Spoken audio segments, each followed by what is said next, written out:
Welcome back to Sewing Therapy.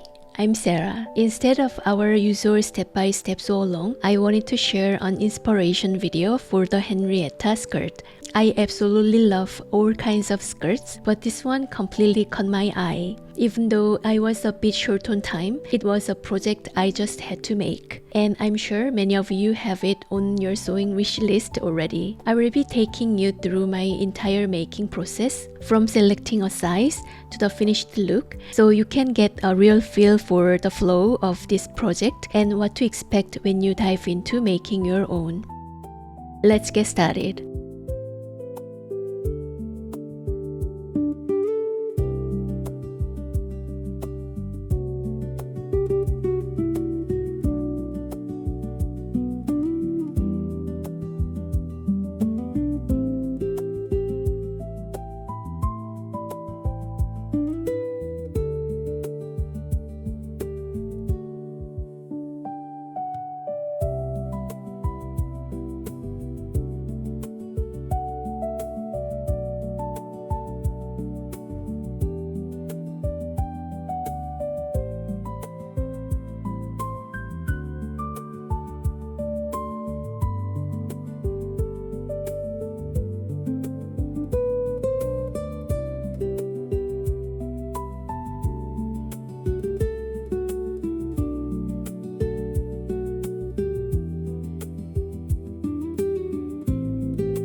I hope this sneak peek into the making of the Henrietta skirt gave you plenty of inspiration and a clear idea of how beautifully this project comes together. It's such a simple yet stunning skirt that brings a playful vibe to my wardrobe, which is something I don't have a lot of. If you enjoyed this video, please don't forget to give it a like and subscribe for more sewing journeys. Thank you so much for watching, and I will see you in my next video. 안녕!